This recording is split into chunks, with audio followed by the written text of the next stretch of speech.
ಮಾತರ್ಮೇ ಮಾತರಿಶ್ವನ್ನ ಪಿತರತುಲಗುರೋ ಭ್ರಾತರಿಷ್ಟಾಪ್ತಬಂಧೋ ಸ್ವಾಮಿನ್ನ ಸರ್ವಾಂತರಾತ್ಮನ್ನದರ ದರಯಿತರ್ಜನ್ಮ ಮೃತ್ಯಾಮಯಾನಾಂ ಗೋವಿಂದೇ ದೇಹಿ ಭಕ್ತಿಂ ಭವತಿ ಚ ಭಗವನ್ನೂರ್ಜಿತಾಂ ನಿರ್ನಿಮಿತ್ತಾಂ ನಿರ್ವ್ಯಾಜಾಂ ನಿಶ್ಚಲಾಂ ತದ್ಗುಣಗಣ ಬೃಹತೀಂ ಚಾಶ್ವತೀಮಾಶುದೇವ ನಾರಾಯಣಂ ನಮಸ್ಕೃತ್ಯ ನರಂ ಚೈವ ನರೋತ್ತಮಂ ದೇವೀಂ ಸರಸ್ವತೀಂ ವ್ಯಾಸಂ ತತೋ ಗ್ರಂಥ ಜಯಮುದೀರಯೇ ವಿಜಾನತಾಂ ಅವಿತ್ತಸ್ಯ ಮಧ್ವಸ್ಯ ಜಗತಿ ಗುರೋಃ ಪೂರ್ವಾಚಾರ್ಯಮಹಿಷ್ಠಾನಾಮಿಯಂ ಪ್ರಣತಿಮಾಲಿಕಾ ಪೂರ್ಣಜ್ಞಾನಾಯ ವಿದ್ಮಹೇ ಪೂರ್ಣಾನಂದಾಯ ಧೀಮಹಿ ತನ್ನೋ ವ್ಯಾತ ಪ್ರಚೋದಯಾತ್. ಶಾಂತಿ ಪರ್ವದ ಮೋಕ್ಷಧರ್ಮ ಪರ್ವದಲ್ಲಿ 197ನೆಯ ಅಧ್ಯಾಯವನ್ನು ನಾವು ನೋಡ್ತಾ ಇದ್ವಿ. ಒಂದು ಸ್ವಲ್ಪ ಹಿಂದಿನಿಂದ ಬರ್ತೇನೆ ನಾನು. ಇಲ್ಲಿ ಜಗತ್ತಿನ ಸೃಷ್ಟಿ, ಜಗತ್ತಿನ ಬೇರೆ ಬೇರೆ ಸಂಗತಿಗಳ ಬಗೆಗೆ ನಿರೂಪಣೆ ಮಾಡ್ತಾ, ದೇವರ ಅರಿವು ಎಷ್ಟು ಮುಖ್ಯ ಅಂತ ಹೇಳ್ತಾ, ಸಾಧಕನಿಗೆ ಮಾರ್ಗದರ್ಶನವನ್ನು ಮಾಡುವಂತಹ ಒಂದು ಕೆಲಸ ಇದು. ಒಬ್ಬ ಗುರು ಹಾಗೂ ಶಿಷ್ಯರ ಸಂವಾದ ರೂಪದಲ್ಲಿದೆ. ಯಾರು ಗುರು ಅಂತ ಗೊತ್ತಿಲ್ಲ, ಯಾರು ಶಿಷ್ಯ ಅಂತ ಗೊತ್ತಿಲ್ಲ. ಇದೇ ರೀತಿ ಅನುಗೀತೆಯಲ್ಲಿ ಬರುತ್ತೆ. ಗಂಡ ಮತ್ತೆ ಹೆಂಡತಿಯ ಸಂವಾದ, ಗುರು ಹಾಗೂ ಶಿಷ್ಯರ ಸಂವಾದ. ಅರ್ಜುನ ಏನು ಪ್ರಶ್ನೆನೇ ಕೇಳಲ್ಲ, ಅವ್ರು ಯಾರು ಗುರು ಯಾರು ಶಿಷ್ಯ ಅಂತ ಕೇಳಲ್ಲ. ದೇವರೇ ಹೇಳ್ತಾನೆ. ಯಾರು ಗಂಡ ಯಾರು ಹೆಂಡತಿ ಅಂತ ಕೇಳಲ್ಲ. ಅನುಗೀತೆಯಲ್ಲಿರುವ ಒಂದು ಬ್ಯೂಟಿಯ ಬಗ್ಗೆ ನಿಮಗೆ ಹೇಳಬೇಕು. ಅನುಗೀತೆಯಲ್ಲಿ ಗಂಡ ಹೆಂಡತಿಯ ಪ್ರಶ್ನೆ ಉತ್ತರವನ್ನ ಹೇಳ್ತಾ ಬರ್ತಾನೆ ದೇವರು ಅರ್ಜುನನಿಗೆ. ಆಮೇಲೆ ಅವನೇ ಕೇಳ್ತಾನೆ, ಅಲ್ಲ ಯಾರು ಗಂಡ ಯಾರು ಹೆಂಡತಿ ಗೊತ್ತಾ ನಿನಗೆ? ಇಲ್ಲ ಕೃಷ್ಣ ಗೊತ್ತಿಲ್ಲ. ಭಾವವೇ ಗಂಡ, ಬುದ್ಧಿಯೇ ಹೆಂಡತಿ ಅಂತ. ನಿಮ್ಮ ಬುದ್ಧಿಯ ಪ್ರಶ್ನೆಗಳಿಗೆ ಭಕ್ತಿಯ ಉತ್ತರ. ಭಾವ ಅಂದ್ರೆ ಭಕ್ತಿ. ಭಾವೋ ಭಕ್ತಿ ಸಮುದ್ದಿಷ್ಟ. ಹೀಗಾಗಿ ಆ ತರಹದ ಒಂದು ಟ್ವಿಸ್ಟ್ ಇರುತ್ತೆ. ಇಲ್ಲಿ ಅದನ್ನ ಏನು ಹೇಳಲಿಲ್ಲ. ಅನುಗೀತೆಗೆ ಹೋಗಿ ಓದಿದವರು ವಾಪಸ್ ಬಂದು ಇಲ್ಲಿ ಈ ರೀತಿ ಡಿಕೋಡ್ ಮಾಡ್ಕೊಳ್ಳಿ ಅಂತ ಇರುತ್ತೋ ಏನೋ. ಇರ್ಲಿ. ಮಾ ಶುದ್ಧಮಾಚರೆ ತಸ್ಮಾತ್ ಅಭೀಪ್ಸಂ ದೇಹಯಾಪನಂ ಕರ್ಮಣೋ ವಿಚಯಂ ಕುರ್ವನ್ ನ ಲೋಕಾನ್ ಆಪ್ನುಯಾತ್ ಶುಭಾನ್. ದೇಹಯಾಪನಂ ಅಭೀಪ್ಸನ್, ನಾನು ಬದುಕಬೇಕು ಎಂದು ಬಯಸಿ ಅಶುದ್ಧವಾದ ಕರ್ಮಗಳನ್ನು ಮಾಡಬಾರದು. ಕರ್ಮಣಃ ವಿಚಯಂ ಕುರ್ವನ್, ಯಾವ ಕರ್ಮ ವಿಪರೀತ ಪಾಪಿಷ್ಠವೋ, ಯಾವ ಕರ್ಮ ಸಕಾರಾತ್ಮಕವಾಗಿರುವುದಿಲ್ಲವೋ ಆ ಕರ್ಮವನ್ನು ಮಾಡ್ತಾ ಇದ್ರೆ ಒಳ್ಳೆಯ ಲೋಕಗಳನ್ನು ಹೊಂದಲಾರ. ಲೋಹಯುಕ್ತಂ ಯಥಾ ಹೇಮ. ಅದರಿಂದಾಗಿ ಕರ್ಮಣಃ ವಿಚಯಂ ಕುರ್ವನ್, ಕರ್ಮದ ಪಕ್ವತೆ ಆಗಬೇಕು. ಕರ್ಮ ಪಕ್ವ ಆಗದಿದ್ದರೆ ಆ ಕರ್ಮ ವ್ಯರ್ಥ. ಅದಕ್ಕೆ ಉದಾಹರಣೆಯಾಗಿ ಮುಂದಿನ ಮಾತನ್ನ ಹೇಳ್ತಾರೆ. ಲೋಹಯುಕ್ತಂ ಯಥಾ ಹೇಮ ವಿಪಕ್ವಂ ನ ವಿರಾಜತೆ ತಥಾ ಪಕ್ವ ಕಷಾಯಾಖ್ಯಂ ವಿಜ್ಞಾನಂ ನ ಪ್ರಕಾಶತೆ. ಕಿಟ್ಟದಿಂದ ಕೂಡಿರುವ ಬಂಗಾರ ಶುದ್ಧವಾಗಿ ಕಂಗೊಳಿಸಬೇಕು ಅಂತಂದ್ರೆ ಬೆಂಕಿ ಬೇಕು. ಚೆನ್ನಾಗಿ ಬೆಂಕಿಯಲ್ಲಿ ಪುಟಕ್ಕಿಟ್ಟಾಗ ಬಂಗಾರ ತನ್ನ ಕಿಟ್ಟಗಳನ್ನ, ಲೋಹ ಮಲಗಳನ್ನು ತೊಳೆದುಕೊಂಡು ಚೆನ್ನಾಗಿ ಕಾಣುತ್ತೆ. ಆ ರೀತಿ ಜ್ಞಾನ, ಶಾಸ್ತ್ರದ ಜ್ಞಾನ ಅನುಭವದ ಬೆಂಕಿಯಲ್ಲಿ ಬೇಯದಿದ್ದರೆ ಅದನ್ನ ಅಪಕ್ವ ಕಷಾಯ ಅಂತ ಕರೀತಾರೆ. ಕಷಾಯ ಅಂತಂದ್ರೆ ಕೊಳೆ. ಮನಸ್ಸಿನ ಭ್ರಮೆಗಳೇ ಕಷಾಯಗಳು. ಆ ಕಷಾಯಗಳು ತೊಲಗಬೇಕು. ಅದಕ್ಕೆ ಬಹಳ ದೂರ ಪ್ರಯಾಣ ಮಾಡಬೇಕು. ಶಾಸ್ತ್ರವನ್ನ ಪದೇ ಪದೇ ನಾವು ಶಾಸ್ತ್ರದ ಮಟ್ಟಕ್ಕೆ ಏರಿದ್ದೇವಾ, ಇದು ಇಲ್ಲಿ ಇದು ಎಷ್ಟು ನಮ್ಮ ಅನುಭವಕ್ಕೆ ಬರ್ತಾ ಇದೆ ಅಂತ ನಿರಂತರವಾಗಿ ಹೋಗಬೇಕು. ಒಂದು ರೀತಿ ದಾಸರ ಪದ್ಯ ಮನವ ಶೋಧಿಸಬೇಕು ನಿತ್ಯ ಅಂತ. ನಿತ್ಯವೂ ಮನಸ್ಸನ್ನು ಶೋಧನೆ ಮಾಡಬೇಕು. ಅಂದ್ರೆ ಏನು ಮನಸ್ಸನ್ನು ಶೋಧನೆ ಮಾಡೋದು ಅಂದ್ರೆ ಶಾಸ್ತ್ರಾರ್ಥ ಚಿಂತನೆ ಅಷ್ಟೇ. ಅದನ್ನು ಮಾಡಿಕೊಂಡು ಬೇರೆ ಬೇರೆ ಲೋಕಗಳ ಚಿಂತನೆಯನ್ನು ತಂದು ಇದು ನಮಗಿರಬಾರದು, ನಮ್ಮ ಮನಸ್ಸಿನಲ್ಲಿ ಈ ದೋಷ ಇರಬಾರದು ಅಂತ ನಾವೇ ಅದನ್ನ ಪರಿಹರಿಸಿಕೊಂಡು ಹೋಗಬೇಕು. ಹೀಗೆ ವಿಜ್ಞಾನ ಅನ್ನೋದು ಬೆಳಗಬೇಕಾದರೆ ಮನಸ್ಸಿನ ಸಂಕಟಗಳನ್ನು, ಮನಸ್ಸಿನ ಅಪಕ್ವತೆಗಳನ್ನು ಶಾಸ್ತ್ರದ ಮೂಲಕ ಪರಿಹಾರ ಮಾಡಿಕೊಳ್ಬೇಕು. ಇಷ್ಟು ನಾವು ನೋಡಿದ್ವಿ. 70 ಶ್ಲೋಕ ಆಗಿತ್ತು. 71ನೆಯ ಶ್ಲೋಕದಿಂದ ನಾವೀಗ ನೋಡಲಿದ್ದೇವೆ. ಯಶ್ಚಾಧರ್ಮಂ ಚರೇನ್ಮೋಹಾತ್ ಕಾಮಲೋಭಾವನುಪ್ಲವನ್ ಧರ್ಮ್ಯಂ ಪಂಥಾನಮುತ್ಕ್ರಮ್ಯ ಸಾನುಬಂಧೋ ವಿನಶ್ಯತಿ.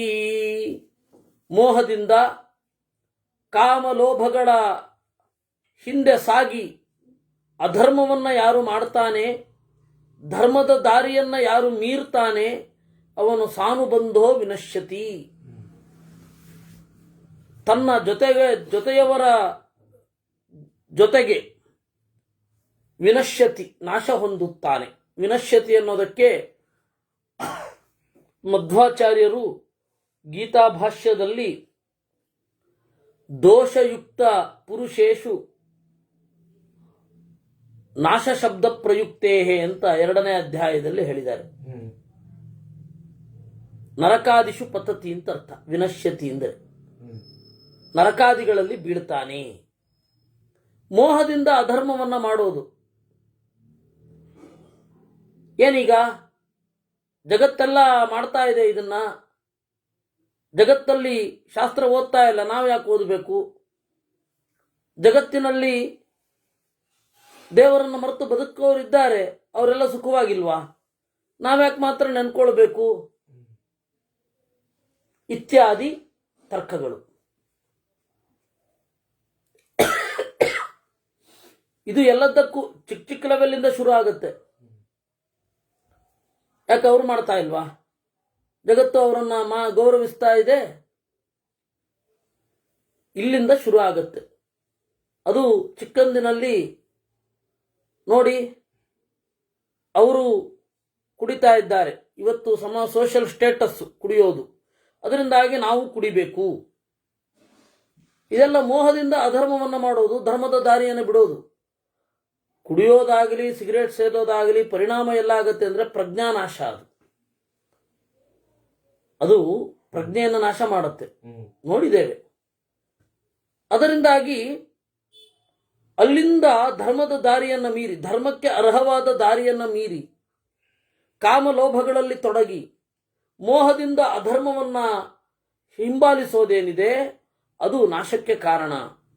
ಶಬ್ದಾದೀನ್ ವಿಷಯಾನ್ಸ್ತಾನ್ ತಸ್ಮಾತ್ ನ ಸಂರಾಗಾದುಪಪ್ಲವೇತ್ ಕ್ರೋಧೋ ಹರ್ಷೋ ವಿಷಾದಶ್ಚ ಜಾಯಂತೆ ಹಿ ಪರಸ್ಪರಾತ್. ಶಬ್ದ ಸ್ಪರ್ಶ ರೂಪ ರಸ ಗಂಧವೆಂಬ ವಿಷಯಗಳನ್ನ ಉತ್ಕಟವಾದ ಪ್ರೀತಿಯಿಂದ ಸ್ವಾಗತಿಸಬಾರದು.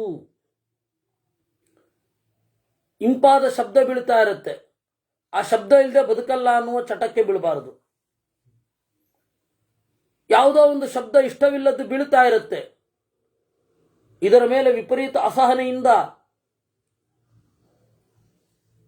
ನಾವು ಈ ಶಬ್ದವನ್ನ ಕುರಿತು ಆಗೋದೇ ಇಲ್ಲ ಅಂತ ಹೇಳಿ ಹೋಗಬಾರದು. ಧರ್ಮಯುಕ್ತವಾದ ಅನೇಕ ಶಬ್ದಗಳಿರುತ್ತದೆ, ಅದರಲ್ಲಿ ಸಿಟ್ಟು ಮಾಡಿಕೊಳ್ಳೋದು ಇತ್ಯಾದಿಗಳು. ಅದರಿಂದಾಗಿ ಸಂರಾಗಾತ್, ಭ್ರಮೆಗಳಿಂದ ಶಬ್ದಾದಿ ವಿಷಯಗಳ ಜೊತೆಗೆ ಸಾಗಬಾರದು. ಬಹಳ ಇಂಪಾರ್ಟೆಂಟ್. ಕ್ರೋಧ ಹರ್ಷ ವಿಷಾದ ಇವುಗಳು ಉಂಟಾಗತ್ತೆ.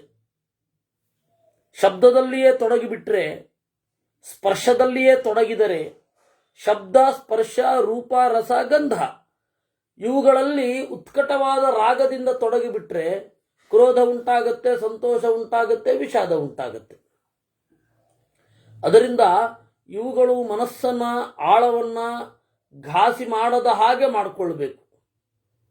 ಪಂಚಭೂತಾತ್ಮಕೆ ದೇಹೆ ಸತ್ವರಾಜಸತಾಮಸೆ ಕಮಭಿಷ್ಟುವತೆ ಛಾಯಂ ಕಿಂ ವಾ ಕ್ರೋಶತಿ ಕಿಂ ವದೇತ್. ಪಂಚಭೂತಾತ್ಮಕವಾದ ಸತ್ವಗುಣ, ರಜೋಗುಣ, ತಮೋಗುಣಗಳ ಜೊತೆಗಿರುವ ದೇಹದಲ್ಲಿ ನೆಲೆಗೊಂಡ ಈ ಜೀವ ಏನಂತ ಸ್ತೋತ್ರ ಮಾಡ್ತಾನೆ, ಏನಂತ ಕಿರ್ಚುತ್ತಾನೆ, ಏನಂತ ಯಾರಿಗಾದ್ರೂ ಹೇಳ್ತಾನೆ, ಯಾರಿಗೂ ಹೇಳಲಿಕ್ಕಾಗಲ್ಲ. ಅದರಿಂದಾಗಿ ನಾವು ನಮ್ಮ ಮನಸ್ಸನ್ನ ಈ ಎಲ್ಲ ಶಬ್ದಗಳಿಂದ ಕಲುಷವಾಗದಂತೆ ನಾವು ಮಾಡಿಕೊಳ್ಬೇಕು. ಸ್ಪರ್ಶ ರೂಪ ರಸಾದ್ಯೇಷು ಸಂಗಂ ಗಚ್ಚಂತಿ ಬಾಲಿಕಾಃ ನಾವಗಚ್ಚಂತ್ಯ ವಿಜ್ಞಾನಾತ್ ಆತ್ಮಾನಂ ಪಾರ್ಥಿವಂ ಗುಣಂ. ಇದೇ ಸ್ಪರ್ಶ ನನಗೆ ಬೇಕು, ಪರ್ಟಿಕ್ಯುಲರ್ ಆಗ್ತಾ ಇದ್ದೇವೆ. ಇದೇ ರೂಪ ನನಗೆ ಕಣ್ಮುಂದೆ ಇರಬೇಕು, ಇದೇ ರಸ ನನಗೆ ಬೇಕು.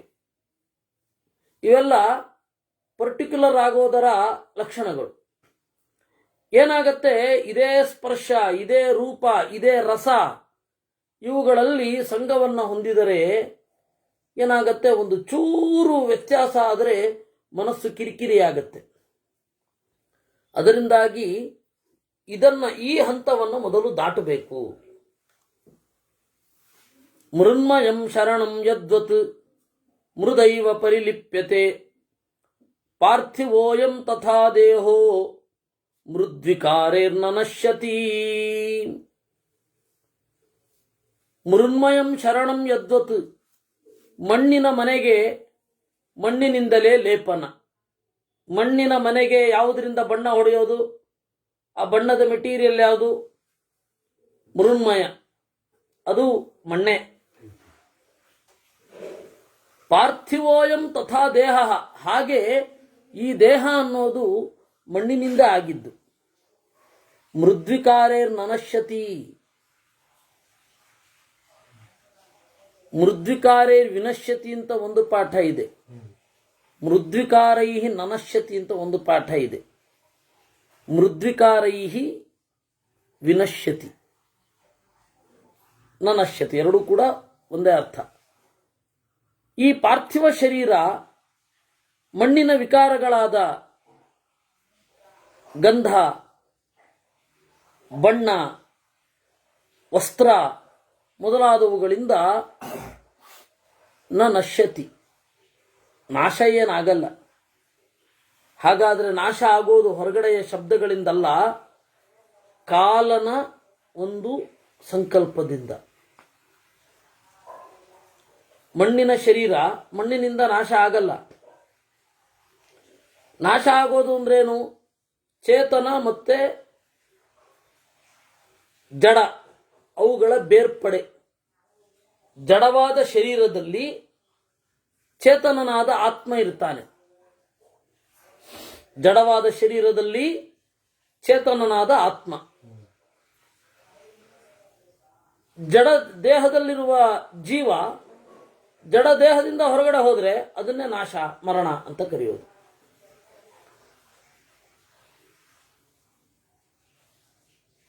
ಮಧು ತೈಲಂ ಪಯಸ್ಸರ್ಪಿ ಮಾಂಸಾನಿ ಲವಣಂ ಗುಡಂ ಧಾನ್ಯಾನಿ ಫಲಮೂಲಾನಿ ಮೃದ್ವಿಕಾರ ಸಹಾಂಬಸಾ.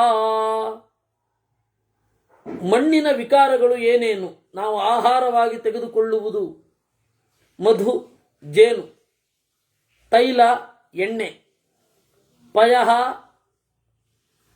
ಹಾಲು, ಸರ್ಪಿಹಿ ಅಂದರೆ ತುಪ್ಪ, ಮಾಂಸ, ಉಪ್ಪು, ಬೆಲ್ಲ, ಧಾನ್ಯ, ಹಣ್ಣು, ಗೆಡ್ಡೆಗಳು ಎಲ್ಲವೂ ಕೂಡ ನೀರಿನ ಜೊತೆಗೂಡಿದ ಮಣ್ಣು. ಮೃದ್ವಿಕಾರಾಹ ಸಹ ಅಂಬಸ.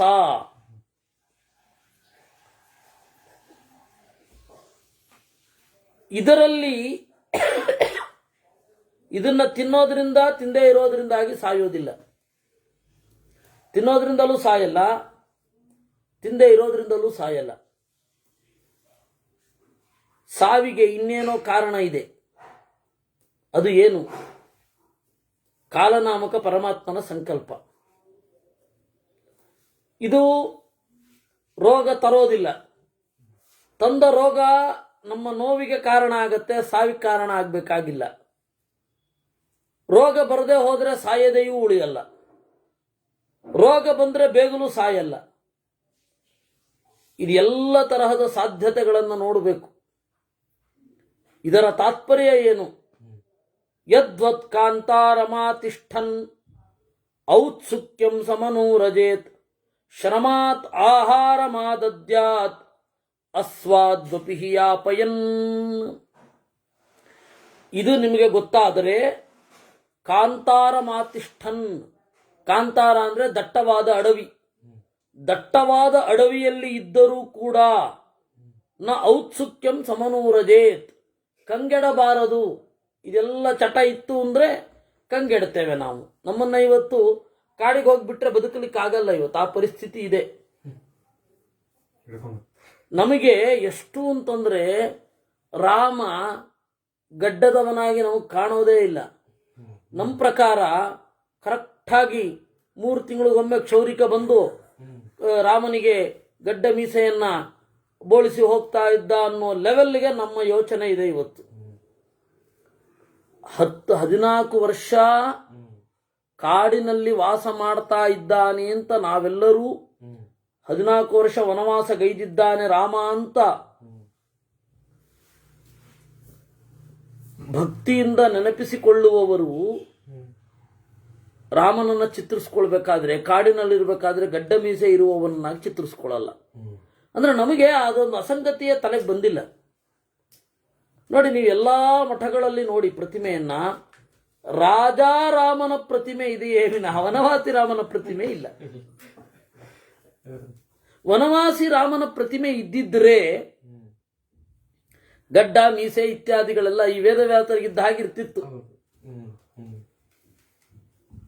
ಆದ್ರೆ ನಮಗೆ ಅದನ್ನು ಯೋಚನೆ ಮಾಡ್ಕೊಳ್ಳಿಕ್ಕೆ ಆಗ್ತಾ ಇಲ್ಲ ಇವತ್ತು. ಪರಶುರಾಮನನ್ನು ಆ ರೀತಿ ಚಿತ್ರಿಸ್ತೇವೆ. ಯಾಕೆಂತಂದ್ರೆ ಅವನು ಕಾಡಿನಲ್ಲಿದ್ದಾನೆ ಅಂತ. ಅದರಿಂದಾಗಿ ನಾನು ಯಾಕೆ ಹೇಳಿದ್ದು ಅಂತಂದ್ರೆ, ಸುಮ್ಮನೆ ನೀವು ಯೋಚನೆ ಮಾಡಿ, ಕಾಡಿನಲ್ಲಿ ನೆಲೆಗೊಂಡು ಇದೆಲ್ಲವನ್ನ, ಈ ಎಲ್ಲ ಚಟಗಳಿಂದ ಕಂಗೆಡದೆ ಶ್ರಮ ಆದಾಗ ಆಹಾರವನ್ನು ತೆಗೆದುಕೊಳ್ಬೇಕು. ಅಸ್ವಾದ್ವಪಿ ಯಾಪಯನ್, ಅದು ಸಿಹಿಯೋ ಕಹಿಯೋ ಏನೋ ಒಂದು ಅದನ್ನು ತಿಂದು ಬದುಕುವ ಮಟ್ಟಕ್ಕೆ ಬೆಳಿಬೇಕು. ಅದು ಕಾಲ ಮಾಡಬೇಕಾದಾಗ ಮಾಡ್ತಾನೆ ದೇವರು. ಅವಾಗ ನಮಗೆ ಈ ಪ್ರಜ್ಞೆ ಕೊಡುವಂತ ದೇವರಲ್ಲಿ ಕೇಳ್ಕೋಬೇಕಷ್ಟೆ. ಅದರಿಂದ ಸ್ಪರ್ಶ, ರೂಪ, ರಸ, ಗಂಧ ಅವುಗಳಿಗೆ ಇಷ್ಟೊಂದು ಈಲ್ಡಾಗಿ ಇದ್ದೇವೆ ನಾವು, ಇಷ್ಟೊಂದು ಅಂಟಿಕೊಂಡಿದ್ದೇವೆ. ವೇದಾಂತದ ಶಾಸ್ತ್ರದ ಚಿಂತನೆಯಿಂದ ಮನಸ್ಸು ಇಷ್ಟನ್ನಾದರೂ ಚಿಂತನೆ ಮಾಡಬೇಕು. ಈ ಶಬ್ದ ಸ್ಪರ್ಶ ರೂಪರಸ ಗಂಧಗಳು ಸುಖ ನಮಗೆ ಕೊಡ್ತವೆ ಅಂತ ಏನು ಅನ್ಕೊಂಡಿವೆ. ನಮ್ಮ ಸುತ್ತಮುತ್ತ ಇರುವ ಶಬ್ದ ಸ್ಪರ್ಶ ರೂಪರಸ ಗಂಧಗಳು ಶಾಶ್ವತ ಅಲ್ಲ, ಯಾವಾಗ ಬೇಕಾದರೂ ಬದಲಾಗಬಹುದು, ಯಾವಾಗ ಬೇಕಾದರೂ ನಮಗೆ ತೊಂದರೆಯನ್ನು ಉಂಟು ಮಾಡಬಹುದು.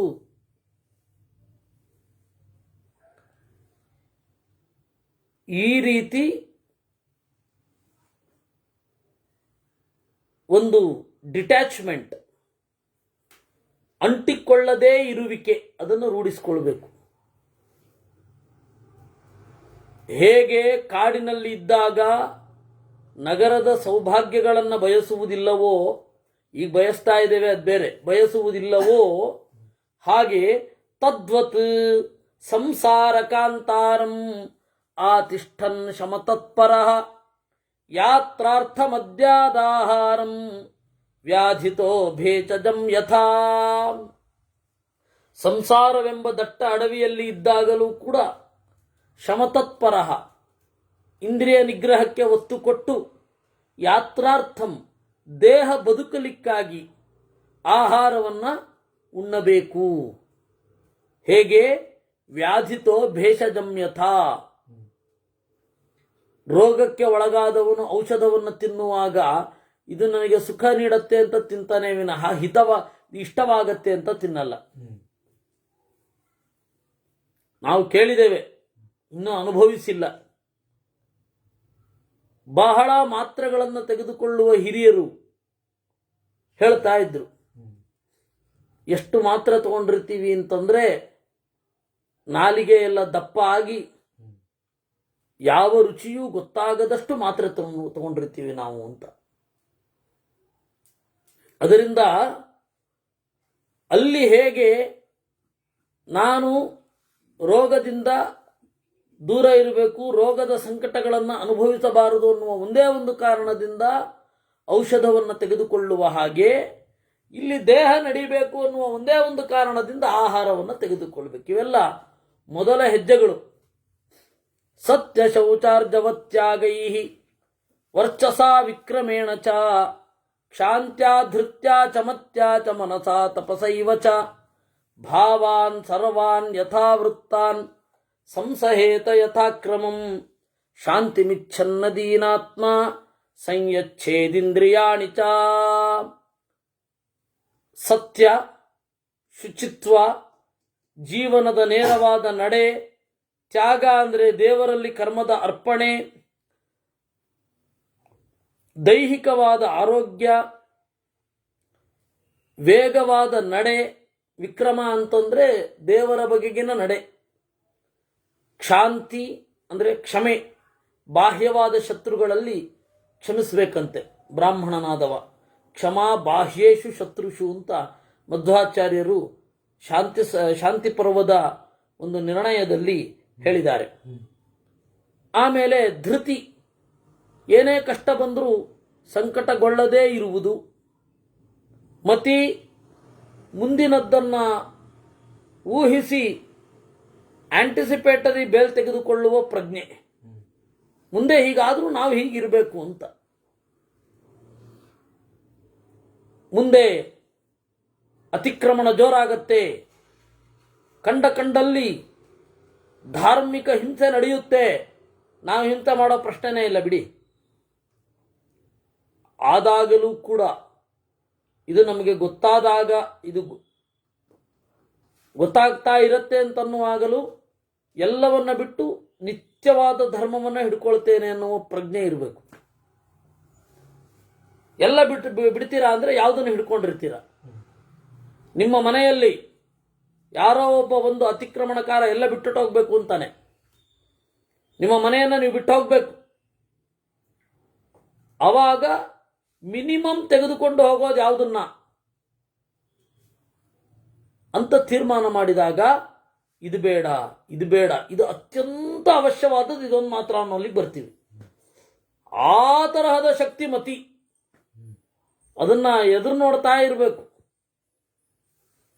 ನೆನ್ನೆ ಹೇಳಿದ್ನಲ್ಲ ನಾನು, ಎಲ್ಲ DVG ಹೇಳಿದ್ರು ಅಂತ, ನಿಮ್ಮ ಎಲ್ಲ ಪುಸ್ತಕವನ್ನ ಇಲ್ಲೇ ಬಿಟ್ಟು ಹೋಗ್ಬೇಕು. ಬೆಂಕಿ ಹತ್ಕೊಂಡಿದೆ ಇಡೀ ಮನೆಗೆ, ಯಾವುದನ್ನು ತಗೊಂಡು ಹೋಗ್ತೀರಾ? ರಾಮಾಯಣ ಮಹಾಭಾರತ. ಹಾಗೆ ನಮ್ಮ ಸರ್ವಮೂಲ ಆದರೆ ರಾಮಾಯಣ ಮಹಾಭಾರತ, ಯಾಕಂದ್ರೆ ಸರ್ವಮೂಲದಲ್ಲೇ ಮಹಾಭಾರತದ ಆತ್ಮನಿರ್ಣಯದಲ್ಲಿ ಅದಿದೆ. ಹಾಗೆ ಅದರಿಂದಾಗಿ ನಾವು ಆ ಮತಿ ಆಗಾಮಿ ಗೋಚರ ಅಂತ, ಮುಂದಿನ ಕಷ್ಟಗಳನ್ನು ನೆನೆದು ಮುಂದಿನ ಕಷ್ಟಗಳನ್ನು ಎದುರಿಸಲಿಕ್ಕೆ ಬೇಕಾದ ಧೃತಿ, ಧೈರ್ಯ, ಮನಸ್ಸು ಮತ್ತು ತಪಸ್ಸು, ಅದಕ್ಕೆ ತಯಾರಾಗಿರಬೇಕು. ಇವೆಲ್ಲ ವೈರಾಗ್ಯದ ಒಂದೊಂದು ಹಂತಗಳು. ಭಾವಾನ್ ಸರ್ವಾನ್ ಯಥಾವೃತ್ತಾನ್, ಈ ಎಲ್ಲ ನಡೆಗಳನ್ನು ಯಥಾಕ್ರಮಂ ಸಂಸಹೇತ, ತಡೆಯಬೇಕು. ತಡೆಯೋದು ಅಂದರೆ ಇದರಲ್ಲಿ ಅಭಿಮಾನ ತ್ಯಾಗ ಮಾಡೋದು ಕಲಿಬೇಕು. ಸಹನ ಅಂದ್ರೆ ಅದೇ. ಕಂಡೂತಿವನ್ಮನಸಿಜಂ ವಿಷಹೇತ ಧೀರ ಅಂತ ಭಾಗವತ. ಕೆರೆತ ಬರ್ತಾ ಇದ್ದಾಗ ಮೈಗೆ ಕೆರ್ಕೊಂಡ್ರೆ ಸುಖ, ಆದರೆ ಅದೇ ದುಃಖ ಕಾರಣ. ಅದನ್ನು ಹೇಗೆ ಉಪೇಕ್ಷೆ ಮಾಡಬೇಕೋ ಹಾಗೆ ನಮ್ಮ ಮೇಲೆ ಮಾನಸಿಕವಾಗಿ ಆಗುವ ದಾಳಿಗಳನ್ನು ಉಪೇಕ್ಷೆ ಮಾಡಬೇಕು. ದೈಹಿಕವಾಗಿ ಆಗುವ ದಾಳಿಗಳನ್ನು ಉಪೇಕ್ಷೆ ಮಾಡಬೇಕು. ಯಾಕೆಂದರೆ ಕೇಳ್ತಾ ಇರೋದು ಶಿಷ್ಯ, ಅವನು ಬ್ರಾಹ್ಮಣ, ಹೇಳ್ತಾ ಇರುವ ಗುರುವು ಬ್ರಾಹ್ಮಣ. ಹೀಗಾಗಿ ಇದಕ್ಕೆ ಈ ರೀತಿ ಅರ್ಥ. ಕ್ಷತ್ರಿಯನಾದರೆ ಹೋರಾಡಬೇಕು. ಸತ್ವೇನ ರಜಸಾ ತೈವ ತಮಸಾ ಚೈವ ಮೋಹಿತಾಃ ಚಕ್ರವತ್ ಪರಿವರ್ತಂತೆ ಶಜ್ಞಾನಾಜ್ಜಂತವೋ ಭೃಶಂ. ಸತ್ವದಿಂದಲೂ ರಜಸ್ಸಿನಿಂದಲೂ ತಮಸ್ಸಿನಿಂದಲೂ ಮೋಹಿತರಾಗಿ ಚಕ್ರವತ್ ಪರಿವರ್ತಂತೆ, ಚಕ್ರದಂತೆ ಗರಗರನೆ ತಿರುಗ್ತಾರೆ. ಅಜ್ಞಾನದಿಂದ ಮೋಹಿತರಾಗಿ ತಿರುಗ್ತಾರೆ. ತಸ್ಮಾತ್ ಸಮ್ಯಕ್ ಪರೀಕ್ಷೇತ ದೋಷಾನ್ ಅಜ್ಞಾನ ಸಂಭವಾನ್ ಅಜ್ಞಾನ ಪ್ರಭವಂ ನಿತ್ಯಂ ಅಹಂಕಾರಂ ಪರಿತ್ಯಜೇತ್. ಅದರಿಂದ ಅಜ್ಞಾನ ಸಂಭವಾನ್ ದೋಷಾನ್, ನಾವು ಹೆದರಬೇಕಾದದ್ದು ಅಜ್ಞಾನಕ್ಕೆ. ಜಗತ್ತಿನಲ್ಲಿ ಏನು ಬಂದರೂ ಪರವಾಗಿಲ್ಲ, ಅಜ್ಞಾನ ಮಾತ್ರ ಬರಬಾರದು ಅಂತ ಅನ್ಕೋಬೇಕಂತೆ. ಏಕೆಂದರೆ ದುಃಖಗಳೆಲ್ಲ ಅಜ್ಞಾನದಿಂದಲೇ ಬರೋದು. ಹೀಗಾಗಿ ಅಜ್ಞಾನ ಸಂಭವಾನ್ ದೋಷ ಅನ್ಪರೀಕ್ಷೇತ. ಇವಾಗ ಇವತ್ತಿನ ಪರಿಸ್ಥಿತಿಯಲ್ಲಿ ನಾವು ಅಜ್ಞಾನವನ್ನು ಮೀರಲಿಕ್ಕೂ ಆಗಲ್ಲ. ಆದರೆ ಅಜ್ಞಾನ ಸಂಭವದ ದೋಷಗಳೇನು ಅಂತ ನಮ್ಮನ್ನು ನಾವು ವಿಮರ್ಶೆ ಮಾಡ್ಕೋತಾ ಇರಬಹುದು. ಅದಕ್ಕೆ ನೋಡಿ ಅವರು ಹೇಳಿದ್ದು, ಅಜ್ಞಾನ ಸಂಭವಾದ ದೋಷಗಳನ್ನು ಪರಿಹರಿಸಿಕೊಳ್ಳಿ ಹೇಳಲಿಲ್ಲ ಅವರು. ಪರೀಕ್ಷೇತ, ಕಲಿಯುಗದ ಸಮಸ್ಯೆ ಅದು. ನಮಗಿದು ಅಜ್ಞಾನ ಅಂತ ಗೊತ್ತಿರುತ್ತೆ, ಅದನ್ನು ದೂರ ಮಾಡಲಿಕ್ಕೂ ಆಗದ ಪರಿಸ್ಥಿತಿಯಲ್ಲಿ ನಾವಿರ್ತೀವಿ ಎಷ್ಟೋ ಕಡೆ.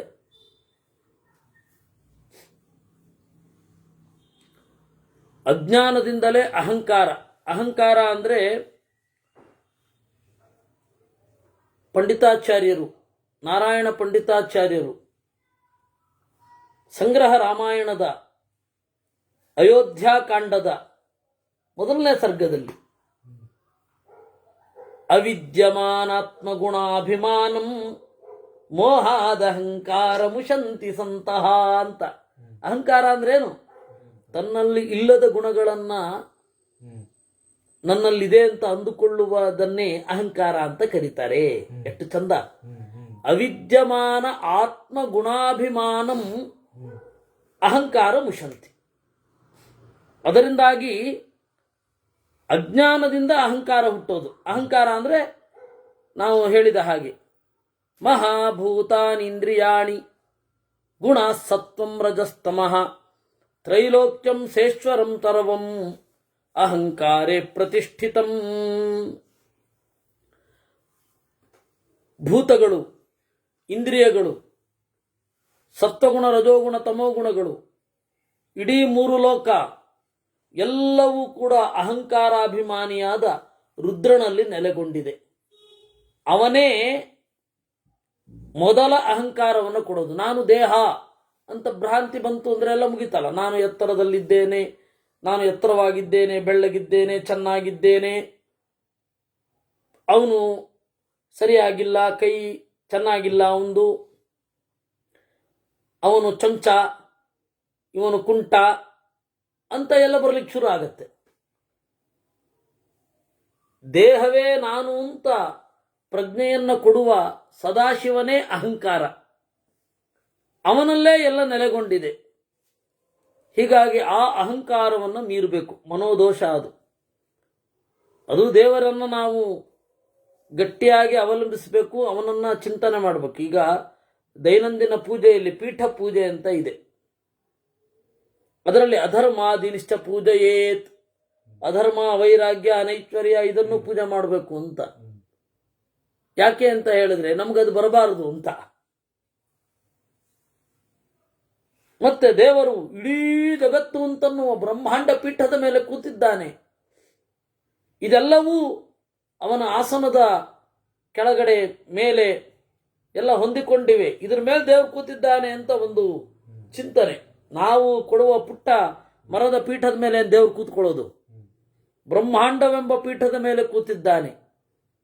ಅಲ್ಲಿ ಆ ಕಾಲು ಇದು, ಈ ಕಾಲು ಎಲ್ಲ, ಅವನ ಸುತ್ತಲೂ ಇವರೆಲ್ಲ ಇದ್ದಾರೆ. ಅದೊಂದು ಅದ್ಭುತವಾದ ಅನುಸಂಧಾನ ಆಗತ್ತೆ. ಅದರಿಂದಾಗಿ ತ್ರೈಲೋಕ್ಯಂ ಎಲ್ಲವೂ ಅಹಂಕಾರದಲ್ಲಿ ನೆಲೆಗೊಂಡಿದೆ. ಯಥೈವ ನಿಯತಕಾಲಃ ದರ್ಶಯತಿ ಆರ್ತವಾನ್ ಗುಣಾನ್ ತದ್ವದ್ಭೂತೇಷ್ವಹಂಕಾರಂ ವಿದ್ಯಾದ್ಭೂತ ಪ್ರವರ್ತಕಂ. ಹೇಗೆ ನಿಯತವಾದ ಕಾಲ ಆರ್ತವಾನ್ ಗುಣಾನ್ ದರ್ಶಯತಿ, ಋತು ಗುಣಗಳನ್ನು ತೋರಿಸುತ್ತೋ ಹಾಗೆ ಪಂಚಭೂತಗಳಲ್ಲಿ ಅಹಂಕಾರ ಅಂತನ್ನೋದು ಆಯಾ ಗುಣವನ್ನು ತೋರಿಸುತ್ತೆ. ಇದಕ್ಕಿನ್ನೊಂದು ಅರ್ಥ ಇದೆ. ಯಾವ ದೇಹಕ್ಕೆ ಹೋದ್ರೂ ರುದ್ರದೇವರು ಈ ದೇಹ ನಾನು ಅಂತನ್ನುವ ಪ್ರಜ್ಞೆಯನ್ನು ಉಂಟು ಮಾಡ್ತಾರೆ. ಮನುಷ್ಯ ದೇಹದಲ್ಲಿದ್ದಾಗ ನಾನು ಮನುಷ್ಯ, ಹಂದಿಯ ಶರೀರದಲ್ಲಿದ್ದಾಗ ನಾನು ಇದು ಈ ದೇಹ ಅನ್ನೋ ಪ್ರಜ್ಞೆ ಇದ್ದೇ ಇರುತ್ತೆ. ಹಾಗೆ ಭೂತ ಪ್ರವರ್ತಕ ಅದು. ಸಮ್ಮೋಹಕಂ ತಮೋ ವಿದ್ಯಾತ್ ಕೃಷ್ಣಮಜ್ಞಾನ ಸಂಭವಂ ಪ್ರೀತಿ ದುಃಖ ನಿಬದ್ಧಾಂಶ್ಚ ಸಮಸ್ತಾನ್ ಸ್ತ್ರೀನಥೋ ಗುಣಾನ್. ಸಮ್ಮೋಹಕವಾದದ್ದು ತಮೋಗುಣ, ಅಜ್ಞಾನದ ಹುಟ್ಟು ಅದರಿಂದ ಆಗತ್ತೆ. ಪ್ರೀತಿ ರಜೋಗುಣದಿಂದ, ಜ್ಞಾನ ಸತ್ವಗುಣದಿಂದ.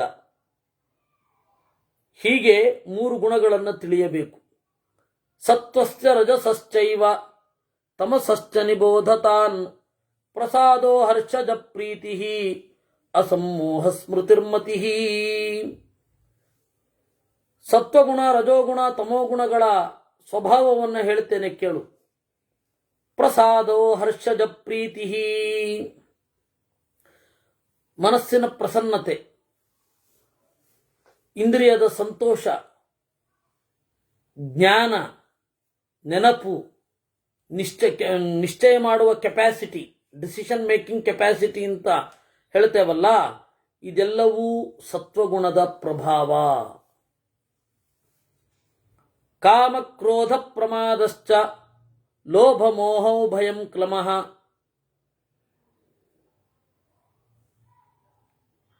ರಾಜಸಾನ್. ರಾಜಸ, ರಜೋಗುಣ ಮತ್ತು ತಮೋಗುಣ ಒಂದು ಕಾಮನ್ ಫೀಚರ್ನ ಹೊಂದಿದೆ. ಕಾಮ, ಕ್ರೋಧ. ಕಾಮ ಅಂದರೆ ಕೆಟ್ಟದರ ಬಯಕೆ. ಕೇತಿ ಕುತ್ಸಿತ ವಾಚಿ ಸ್ಯಾತ್ ಅಂತ ಆಚಾರ್ಯರು ಹೇಳ್ತಾರೆ ಒಂದು ಕಡೆಗೆ. ಕ ಅಂದರೆ ಕುತ್ಸಿತ, ಕಾಮ ಅಂದರೆ ಕುತ್ಸಿತವಾದ ಅರಿವು, ಬಯಕೆ. ಕ್ರೋಧ ಅಂತ ಹೇಳಿದ್ರೆ ನಕಾಮ ಕಾಮಿ ಅಂತನ್ನುವಲ್ಲಿ ಗೀತಾ ಭಾಷ್ಯದಲ್ಲಿ ಆಚಾರ್ಯರು ಹೇಳ್ತಾರೆ. ಇದೆಲ್ಲ ಗೀತೆಯ ವ್ಯಾಖ್ಯಾನವೇ ಇವುಗಳೆಲ್ಲ. ಕ್ರೋಧ ಅಂದ್ರೆ ಅದಕ್ಕೆ ಅಡ್ಡ ಬಂದ್ರು ಅಂತ ಹೇಳಿ ಸಿಟ್ಟು, ಪ್ರಮಾದ ಮೈಮರೆವು, ಲೋಭ ತನಗೆ ಯೋಗ್ಯವಲ್ಲದ್ದು ಬೇಕು ಅಂತನ್ನುವ ಬಯಕೆ, ಮೋಹ ತಪ್ಪು ತಿಳುವಳಿಕೆ, ಹೆದರಿಕೆ, ಶ್ರಮ, ವಿಷಾದ, ಶೋಕ, ಅರತಿಹಿ ಒಳ್ಳೆ ಪದಾರ್ಥ ಇದ್ರೂ ಕೂಡ ಸಂತೋಷ ಪಡಲಾಗದೇ ಇರುವುದು. ಮಾನ ಅಂದರೆ ಗರ್ವ, ದರ್ಪ. ತುಳುನಲ್ಲಿ ಗರ್ವ ಅಂದರೆ ಸಿಟ್ಟು ಅಂತ ವ್ಯತ್ಯಾಸ ಇದೆ. ತುಳುನಲ್ಲಿ ಗರ್ವ ಹೇಳಿದ್ರೆ ಸಿಟ್ಟು, ಇಲ್ಲಿ ಗರ್ವ ಅಂದರೆ ಈಗೋ. ಮಾನ ಅಂದರೆ ಈಗೋವನ್ನೇ ತೆಗೆದುಕೊಳ್ಬೇಕು, ದರ್ಪ. ಆಮೇಲೆ ಅನಾರ್ಯತ, ಡಿಗ್ನಿಟಿ ಲೆಸ್ ಲೈಫ್. ಔದಾರ್ಯ ಇಲ್ಲದೆ ಇರೋದನ್ನು ಅನಾರ್ಯತ ಅಂತ ಕರೀತಾರೆ. ಡಿಗ್ನಿಟಿ ಅಂತನೂ ಒಂದು ಅರ್ಥ ಇದೆ, ಔದಾರ್ಯ ಅಂತನೂ ಒಂದು ಅರ್ಥ ಇದೆ. ಎರಡರ್ಥವೂ ಇದೆ ಆರ್ಯತ ಅನ್ನೋದಕ್ಕೆ. ಅನಾರ್ಯತ ಅಂತ ಹೇಳಿದ್ರೆ ಎರಡನ್ನೂ ತೆಗೆದುಕೊಳ್ಬೇಕು, ಇದೆರಡು ಇಲ್ಲದೆ ಇರೋದು. ಇದು ಸತ್ವಗುಣ, ರಜೋಗುಣ, ತಮೋಗುಣಗಳ ಬದಲಾವಣೆಯಿಂದ ದೇಹದಲ್ಲಿ ಮನಸ್ಸಿನ ಬದಲಾವಣೆ ಆಗುವ ರೀತಿ, ದೇಹದ ಒಳಗಡೆ ಭಾವನೆಗಳು ಬದಲಾಗತ್ತೆ. ಹೇಗೆ ಅಂದರೆ ಇಷ್ಟಿರೋದ್ರಿಂದ, ಮೂರು ಗುಣಗಳಿರೋದ್ರಿಂದ. ದೋಷಾಣಾಮೇವ ಮಾದೀನಾಂ ಪರೀಕ್ಷ ಗುರುಲಾಘವಂ ವಿಮೃಶೇದಾತ್ಮ ಸಂಸ್ಥಾನಂ ಏಕೈಕಮನುಸಂತತಂ. ಇವೇ ಮೊದಲಾದ ದೋಷಗಳನ್ನು ಗುರುಲಾಘವಂ ಪರೀಕ್ಷ್ಯ, ಇದರ ಮಹತ್ವ ಅಲ್ಪತ್ವವನ್ನು ಚಿಂತಿಸಿ, ಇದು ನನಗೆ ಎಷ್ಟು, ಇದು ನನ್ನ ಒಳಗಿನದ್ದ, ನನ್ನ ಮನಸ್ಸಿನ ಸ್ವಭಾವವ ಅಂತ ಚಿಂತನೆ ಮಾಡಿಕೊಳ್ಬೇಕು. ಹೀಗೆ ಆತ್ಮವಿಮರ್ಶೆ ಮಾಡಿಕೊಳ್ಳೋದು ಅಂದರೆ ಹೀಗೆ. ಇದರ ಲೆಕ್ಕದ ಪ್ರಕಾರ ನೋಡ್ಕೊಳ್ಳೋದಾದರೆ ಯಾವ ಆತ್ಮಕಥನವನ್ನು ಹೇಳಲೇಬಾರದು.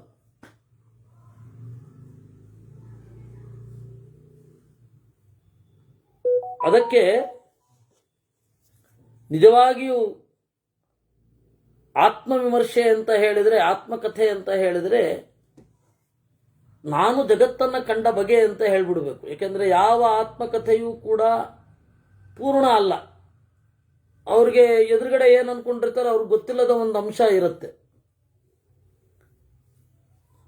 ಅದರಿಂದಾಗಿ ಪ್ರಾಚೀನರು ಯಾಕೆ ಆತ್ಮಕಥೆ ಬರಿತಾ ಇರಲಿಲ್ಲ ಅಂದರೆ ಇದೇ ಕಾರಣದಿಂದ. ಆತ್ಮಕಥೆ ಒಬ್ರು ಬರೆದಿದ್ದಾರೆ, ಅದು ಅರೆ ಆತ್ಮಕಥೆ. ನಾನು ಆ ಅರೆ ಆತ್ಮಕಥೆ, ಪೂರ್ತಿ ಆತ್ಮಕಥೆ ಅಲ್ಲ, ಅದು ಸ್ವಲ್ಪ ಆತ್ಮಕಥೆ ಇದೆ. ಪ್ರಾಚೀನರು ಯಾರದು ಅಂದ್ರೆ ಮಹಾಭಾರತ ತಾತ್ಪರ್ಯ ನಿರ್ಣಯ ಮಧ್ವಾಚಾರ್ಯರು. ಯಾಕೆಂದ್ರೆ ಅವರು ಅದರಲ್ಲಿ ಭಾಗವಹಿಸಿದ್ದಾರೆ. ಆದರೆ ಅದು ಸ್ವಕೇಂದ್ರಿತವಾಗಿಲ್ಲ, ಸೆಲ್ಫ್ ಸೆಂಟರ್ಡ್ ಅಲ್ಲ, ಕೃಷ್ಣ ಕೇಂದ್ರಿತವಾದದ್ದು, ಸ್ವಕೇಂದ್ರಿತ ಅಲ್ಲ. ಪ್ರಾಚೀನರು ಯಾರೂ ಕೂಡ ತಮ್ಮ ಆತ್ಮಚರಿತ್ರೆಯನ್ನು ಬರ್ಕೊಳ್ಳಿಲ್ಲ. ಕಾರಣ ಏನು ಅಂದರೆ ಈ ಆತ್ಮವಿಮರ್ಶೆಯೇ ಇರಬಹುದು. ಅವ್ರ ಜೀವನದಲ್ಲಿ ಅನುಭವಿಸಿದ್ದನ್ನು ಹೇಳಿದ್ದನ್ನು ಬೇರೆ ಯಾರೋ ಬರೆದ್ರೆ ಏನು ಮಾಡ್ಲಿಕ್ಕೆ ಆಗಲ್ಲ. ಆದರೆ ನಾವೇ ಬರ್ಕೊಳ್ಳೋದು ಅಂತಾದಾಗ ಕೆಲವೊಂದು ಸಮಸ್ಯೆಗಳು, ಜಾಸ್ತಿ ಸಮಸ್ಯೆಗಳೇ ಉಂಟಾಗ್ತದೆ. ಇಷ್ಟನ್ನ ಅವರು ಇದು ಮಾಡಿ ತನ್ನನ್ನು ವಿಮರ್ಶೆ ಮಾಡಿಕೊಳ್ಬೇಕು ಅನ್ನೋದಲ್ಲಿಗೆ ಗುರುಗಳು ನಿಲ್ಲಿಸಿದ್ರು. ಶಿಷ್ಯ ಕೇಳಿದ, ಕೇ ದೋಚಾಮನತಾ ತ್ಯಕ್ತಾ ಕೇ ಬುದ್ಧ್ಯಾ ಶಿಥಿಲೀಕೃತಾ ಕೇ ಪುನಃ ಪುನರಾಯಾಂತಿ ಕೇ ಮೋಹಾದ ಚಲಾಯಿವಾ. ಕೆಲವೊಂದು ದೋಷಗಳನ್ನು ಮನಸ್ಸಿನಿಂದ ಬಿಟ್ಟಿರ್ತೇವೆ. ಚೆನ್ನಾಗಿ ಯೋಚನೆ ಮಾಡಿ ಮಾಡಿ ಮಾಡಿ ಮಾಡಿ ಮಾಡಿ ಆ ದೋಷಗಳ ಮಟ್ಟವನ್ನು ಕಡಿಮೆ ಮಾಡಿಕೊಂಡಿರ್ತೇವೆ. ಹೀಗಿದ್ರೂ ಮುಂದಿನ ಜನ್ಮದಲ್ಲಿಯೋ ಇಂದಿನ ಜನ್ಮದಲ್ಲಿಯೋ ಯಾಕೆ ಅದೇ ಬಂದು ಅಪ್ಪಳಿಸಬಾರದು? ಜೀವನ ಇಡೀ ಅದರ ವಿರುದ್ಧ ಹೋರಾಡಿರ್ತೀವಿ, ಟಕ್ಕ ಅದು ಬಂದು ನಮ್ಮನ್ನ ಆಕ್ರಮಿಸ್ಬಿಟ್ಟಿರುತ್ತೆ.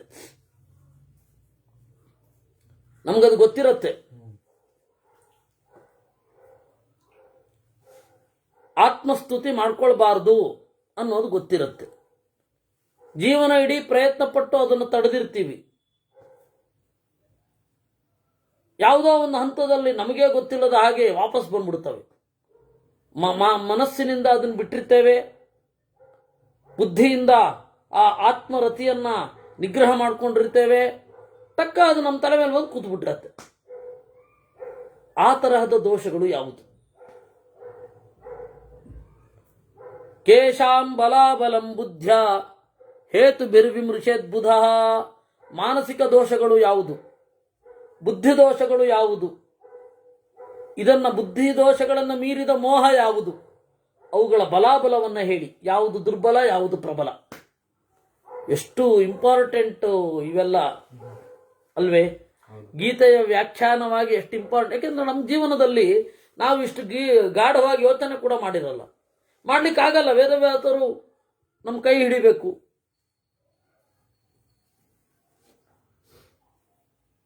ಇದು ಈಗ ನೋಡಿ, ನಿಮಗೆ ಭಾಗವತದಲ್ಲಿ ಅವಧೂತ ಗೀತೆಯದ್ದು ನಾಹಂ ನಿಂದೇನ ಚಸ್ತೌಮಿ ಸ್ವಭಾವ ವಿಷಮಂ ಜನಂ ಅಂತ. ನಾಹಂ ನಿಂದೆ, ನಾನು ನಿಂದನೆ ಮಾಡುವುದಿಲ್ಲ. ನಚಸ್ತೌಮಿ, ಸ್ತೋತ್ರ ಮಾಡೋದಿಲ್ಲ. ಯಾಕಂದ್ರೆ ಸ್ವಭಾವ ವಿಷಮಂ ಜನಂ, ಜನ ಸಹಜವಾಗಿ ಏರಿಳಿತಗಳಲ್ಲಿ ಇರ್ತಾರೆ. ದೇವರಿಂದ ಈ ಕ್ರಿಯೆ ಆಯಿತು, ನಮಗೆ ಕಂಡದ್ದಿಷ್ಟು, ಅದರಲ್ಲಿ ಜಗತ್ತಿನ ಮೇಲೆ ಈ ಪರಿಣಾಮ ಆಯಿತು ಅಂತ ಇವತ್ತು ಹೇಳಬಹುದೇ ವಿನಃ ಆ ಜೀವ ಸ್ವರೂಪವೇ ಹಾಗೆ ಅಂತನ್ನೋಷ್ಟು ಹೇಳಲಿಕ್ಕೆ ಬರಲ್ಲ. ನನಗೆ ಭಯ ಆಗತ್ತೆ ರೀ ಇವರೆಲ್ಲ ಮಾತಾಡೋದು ಸ್ವರೂಪೋದ್ಧಾರಕ ಗುರುಗಳು ಅಂತಾರೆ. ಎಲ್ಲಿಂದ ಗೊತ್ತಾಯ್ತಪ್ಪ ಅಂತ ನಾನು ಮೊದಲು ಬಹಳ ತಲೆಬಿಸಿ ಮಾಡಿಕೊಂಡಿದ್ದೆ.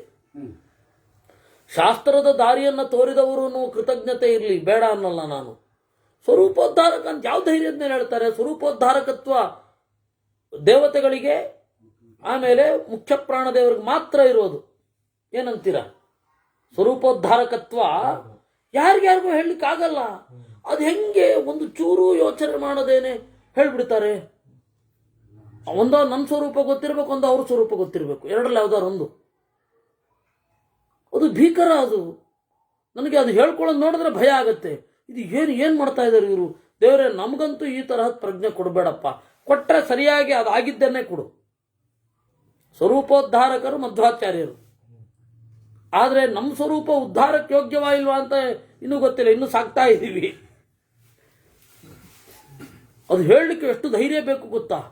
ಪ್ರಜ್ಞಾಪೂರ್ವಕವಾಗಿ ಇವರು ನಮ್ಮ ಸ್ವರೂಪೋದ್ಧಾರಕರು ಅಂತ ಹೇಳಲಿಕ್ಕೆ ಎಂತಹ ಧೈರ್ಯ ಬೇಕು ಗೊತ್ತಾ? ಅದಟು ನಮಗಿಲ್ಲ, ಅದನ್ನು ಹೇಳೋ ಯೋಗ್ಯತೆಯೂ ಇಲ್ಲ, ಜ್ಞಾನವೂ ಇಲ್ಲ. ಮಧ್ವಾಚಾರ್ಯರು ನಮ್ಮ ಸ್ವರೂಪವನ್ನು ಉದ್ಧಾರ ಮಾಡಬಲ್ಲರು, ಆದರೆ ಉದ್ಧತರಾಗುವ ಯೋಗ ಇದೆಯೋ ಇಲ್ಲ ನಮಗೆ ಗೊತ್ತಿಲ್ಲ. ಇದೆ ಅಂತ ಭರವಸೆ ಇದೆ. ಯಾಕೆಂದ್ರೆ ಇಲ್ಲ ಅಂದ್ರೆ ಮಧ್ವಾಚಾರ್ಯನ ಒಪ್ತಾನೆ ಇರಲಿಲ್ಲ. ಅಷ್ಟು ಭರವಸೆ ಇದೆ ನಮಗೆ. ನಮ್ಮ ಮಧ್ವಾಚಾರ್ಯನ ಒಪ್ಪಿದೀವಿ ನಾವು ಅಂದ್ರೆ ಪರವಾಗಿಲ್ಲ, ಆ ದಾರಿಯಲ್ಲಿ ಎಲ್ಲೋ ಮೂಲೆಯಲ್ಲಿದ್ದೀವಿ ಅಂತ ಅರ್ಥ. ಆದರೆ ಧೈರ್ಯವಾಗಿ ಹೇಳಲಿಕ್ಕಾಗಲ್ಲ ಇವೆಲ್ಲ. ಹೀಗಾಗಿ ಅಜ್ಞಾನದ ದೋಷಗಳು, ಬುದ್ಧಿಯಿಂದ ದೋಷಗಳು, ಈ ಎಲ್ಲ ದೋಷಗಳನ್ನು ಬಲಾಬಲಗಳನ್ನು ತೀರ್ಮಾನ ಮಾಡಬೇಕು. ಇಲ್ಲಿ ಬುದ್ಧಿದೋಷಕ್ಕಿಂತ ಮನೋದೋಷ ಪ್ರಬಲ ಆಯ್ತಾ, ಮನೋದೋಷಕ್ಕಿಂತ ಬುದ್ಧಿದೋಷ ಪ್ರಬಲ ಆಯ್ತಾ? ಮನೋದೋಷ ಬುದ್ಧಿದೋಷಗಳನ್ನು, ದೇಹದ ದೋಷ ಅನ್ನೋದು ಮನಸ್ಸಿನಲ್ಲಿ ದೋಷ ಇರಲ್ಲ, ಬುದ್ಧಿಯಲ್ಲಿ ದೋಷ ಇರಲ್ಲ. ದೇಹದ ದೋಷ ಅನ್ನೋದು ತಲೆ ಮೇಲೆ ಕೂತು ಬಿಡುತ್ತೆ. ಇವೆರಡು ದೋಷಗಳಿಗೆ ಮಾನಸಿಕವಾಗಿ ದೋಷ ಇರಲ್ಲ, ಬುದ್ಧಿಯಿಂದ ದೋಷ ಇರಲ್ಲ. ಆದರೆ ದೇಹ ತಡೆಯದೇನೆ ಏನು ದೋಷ ಇಲ್ಲದೆ ಹೋದ್ರೂ ಒಬ್ಬರನ್ನ ಬೈದು ಬಿಡ್ತೀವಿ. ಮಾನಸಿಕವಾಗಿ ಗೊತ್ತು ಅವನು ತಪ್ಪು ಮಾಡಿಲ್ಲ ಅಂತ, ಬೌದ್ಧಿಕವಾಗಿಯೂ ತೀರ್ಮಾನ ಇದೆ. ಆದರೆ ದೇಹದ ದೌರ್ಬಲ್ಯದಿಂದ ಲಾಟಕ್ ಅಂತ ಒಬ್ಬರನ್ನ ಬೈದು ಬಿಡ್ತೀವಿ. ಕಾಯಿಲೆ ಮೊದಲಾದವುಗಳಿಗೊಳಗಾದಾಗ ಈ ದೈಹಿಕ, ಮಾನಸಿಕ, ಆತ್ಮಿಕ ದೋಷಗಳು ಯಾವುದು, ಬೌದ್ಧಿಕ, ವಾಚಿಕ, ಕಾಯಿಕ ದೋಷಗಳಲ್ಲಿ ಯಾವುದನ್ನ ಪ್ರಬಲ ಅಂತ ಅನ್ಬೇಕು, ಯಾವುದನ್ನ ದುರ್ಬಲ ಅನ್ಬೇಕು, ಅದನ್ನ ಹೇಗೆ ಚಿಂತನೆ ಮಾಡಬೇಕು? ಈ ಕೇಳಿದ ಪ್ರಶ್ನೆಗಳಿಗೆಲ್ಲ ಉತ್ತರ ಬರುತ್ತೆ ಅಂತಲ್ಲ, ಅಲ್ಲಿ ಸೂಚನೆ ಕೊಟ್ಟು ಮುಂದೆನೂ ಹೋಗಿರ್ತಾರೆ ಕೆಲವೊಮ್ಮೆ. ಇಲ್ಲಿ ನೋಡಿ, ಇದೇ ಕೇಶಾಂ ಬಲಾಬಲಂ ಬುದ್ಧ್ಯ ಹೇತು ಬಿರ್ವಿಮೃಚೇದ್ ಬುಧ. ಯಾವ ಕಾರಣಗಳನ್ನ ಇಟ್ಟುಕೊಂಡು ಏನನ್ನ ಚಿಂತನೆ ಮಾಡಬೇಕು?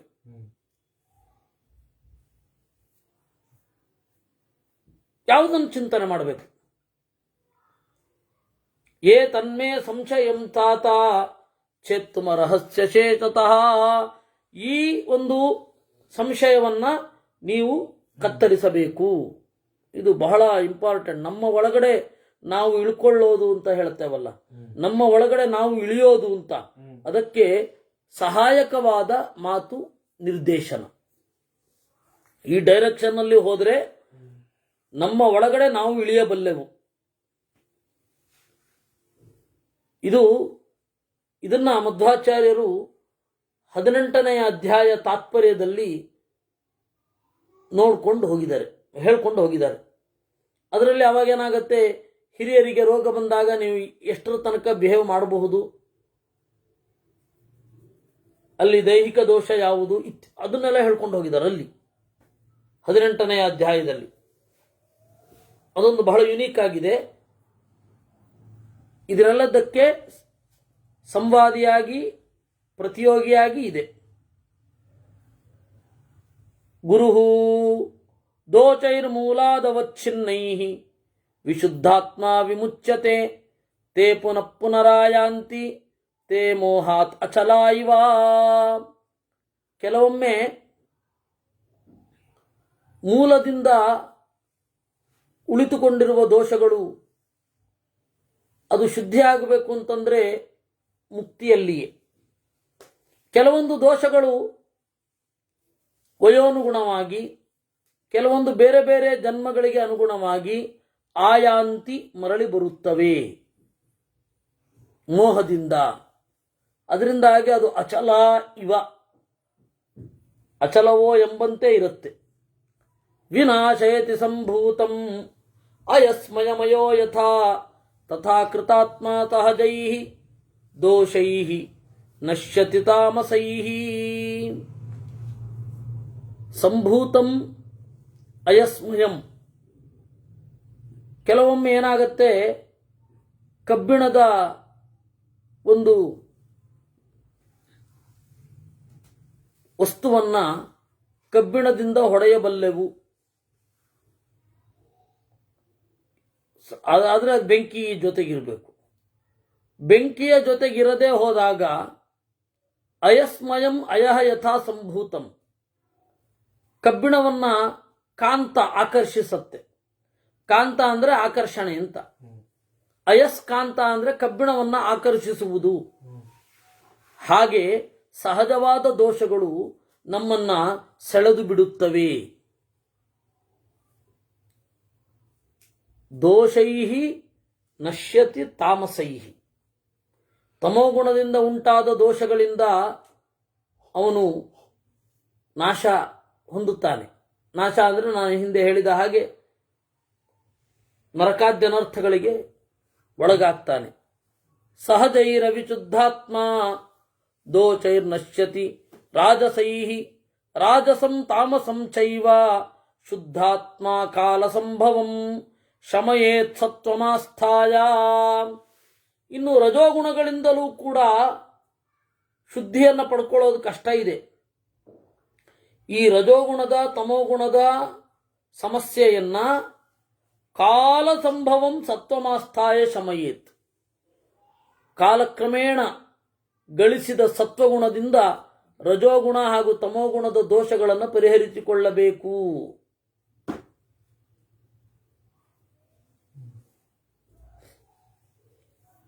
ಇದು ಇರುವಂಥದ್ದು. ಶಮಯೇತ್ ಸತ್ವಮಾಸ್ಥಾಯ ಸ್ವಬುದ್ಧ್ಯ ಕೇವಲಂ ದ್ವಿಜಃ. ಅದು ಬುದ್ಧಿಯಿಂದ ಉಂಟಾದ ಸತ್ವಗುಣ. ಅದು ಬುದ್ಧಿಯಿಂದ ಉಂಟಾದ ಸತ್ವಗುಣ. ತತ್ಸರ್ವಂ ದೇಹಿನಾಂ ಬೀಜಂ ಸರ್ವಂ ಆತ್ಮವತಾಂ ಕ್ಷಮಂ ತಸ್ಮಾತ್ ಆತ್ಮವತಾವರ್ಜ್ಯಂ ರಜಶ್ಚ ತಮ ಏವ ಚ. ಇದೆಲ್ಲದಕ್ಕೆ ಕಾರಣ ಆತ್ಮವತಾಂ ಕ್ಷಮಂ. ದೇವರ ಭಕ್ತರಾದವರಿಗೆ ಇದಾಗತ್ತೆ. ಕೇವಲ ಸತ್ವಗುಣ ಇದ್ರೂ ಪ್ರಯೋಜನ ಇಲ್ಲ. ಸತ್ವಗುಣವನ್ನ ಬಳಸಬೇಕಾದ್ರೆ ದೇವರ ಭಕ್ತಿ ಇರಬೇಕು. ದೇವರ ಭಕ್ತಿಯಿಂದ ಇದು ಎಲ್ಲಿಂದ ಬಂತು ಅಂದರೆ ಆತ್ಮವಾನ್ ಅಂತ ಇದೆಯಲ್ಲ, ಅದಕ್ಕೆ ಆತ್ಮ ಅಂದರೆ ನಾರಾಯಣ. ನಾರಾಯಣನನ್ನ ಹೊಂದುವುದು ಅಂದ್ರೇನು? ಭಕ್ತಿಯಿಂದ ಅವನು ನನ್ನ ಸ್ವಾಮಿ ಅಂತ ಅಂದುಕೊಳ್ಳುವ ಭಾವ. ಅದರಿಂದಾಗಿ ಆತ್ಮವತಾಂ ಕ್ಷಮಂ. ಆತ್ಮ ಉಳ್ಳವರಿಗೆ, ಭಕ್ತರಾದವರಿಗೆ ಸತ್ವಗುಣದ ಮೂಲಕ ರಜೋಗುಣ ತಮೋಗುಣಗಳನ್ನ ಅಥವಾ ಅದರಿಂದ ಉಂಟಾದ ದೌರ್ಬಲ್ಯ ಪಾಪ ಏನೇ ಇದ್ರೂ ಅದನ್ನು ನಾಶ ಮಾಡಿಕೊಳ್ಳುವಂತಹ ಸಾಮರ್ಥ್ಯ ಇರುತ್ತೆ, ಬೇರೆಯವ್ರಿಗಲ್ಲ. ಸತ್ವಗುಣದಿಂದ ನಾನು ನಾಶ ಮಾಡಿಕೊಳ್ತೇನೆ ಅಂತ ಹೇಳಿ ಭಕ್ತಿಯೇ ಇಲ್ಲದೆ ಹೋದರೆ ಸತ್ವಗುಣದ ಆಹಾರ ತೆಗೆದುಕೊಂಡೆ ಇತ್ಯಾದಿಗಳೆಲ್ಲ ಇದ್ರೆ ಪರಿಹಾರ ಆಗತ್ಯೇ? ಇಲ್ಲ. ಅದರಿಂದಾಗಿ ಸತ್ವಗುಣ ಅನ್ನೋದು ಹೊರಗಡೆ ಪ್ರಕೃತಿಯಿಂದ ಬಂದದ್ದಾಗಿರುತ್ತೆ. ಆ ಹೊರಗಡೆಯ ಪ್ರಕೃತಿಯಿಂದ ಬಂದ ಸತ್ವಗುಣದ ಜೊತೆಗೆ ಸ್ವಾಭಾವಿಕವಾದ ಭಕ್ತಿ ಇರಬೇಕು. ಸ್ವಾಭಾವಿಕವಾದ ಭಕ್ತಿ ಇತ್ತು ಅಂತಂದ್ರೆ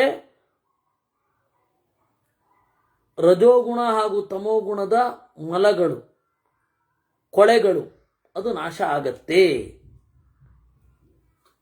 ತತ್ಸರ್ವಂ ದೇಹಿನಾಂ ಬೀಜಂ ಸರ್ವಂ ಆತ್ಮವತಾಂ ಕ್ಷಮಂ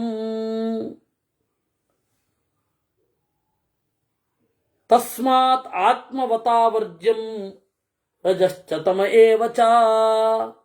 ಯಾರಿಗೆ ದೇವರಲ್ಲಿ ಭಕ್ತಿ ಇರುತ್ತೆ ಅವನಿಗೆ ರಜೋಗುಣ ಹಾಗೂ ತಮೋಗುಣ ಅದರ ದೋಷಗಳಿಂದ ದೂರ ಆಗಲಿಕ್ಕಾಗತ್ತೆ ಅಂತ ಹೇಳಿದ್ರು. ಅದಕ್ಕೆ ಅನುಗುಣವಾಗಿ ಆಹಾರದ ಬಗ್ಗೆ ಹೇಳ್ತಾರೆ. ಆಹಾರ, ಮಾಂಸಾಹಾರದ ಸ್ಥಾನ ಏನು, ಬೇರೆ ಆಹಾರದ ಸ್ಥಾನ ಏನು ಇತ್ಯಾದಿಗಳನ್ನೆಲ್ಲ ಸ್ವಲ್ಪ ಮುಟ್ತಾರೆ. ಮಾಂಸಾಹಾರದ ಬಗ್ಗೆ ಸ್ವಲ್ಪ ಮುಟ್ತಾರೆ. ಉಳಿದಂತೆ ಆಹಾರದ ಲಕ್ಷಣವನ್ನು ಮತ್ತೆ ಹೇಳ್ತಾ ಹೋಗ್ತಾರೆ. ಅದರಿಂದಾಗಿ ನೀವು ನಾಳೆ ನಾಡಿದ್ದರಲ್ಲೆಲ್ಲ ಇದೇ ಮತ್ತೆ ಭೇಟಿಯಾಗತ್ತೆ. ಈ ಇವತ್ತಿನ ಚಿಂತನೆಯನ್ನು ಇಲ್ಲಿಗೆ ನಾವು ಉಪಸಂಹಾರ ಮಾಡೋಣ. ಕೃಷ್ಣಾರ್ಪಣಮಸ್ತು.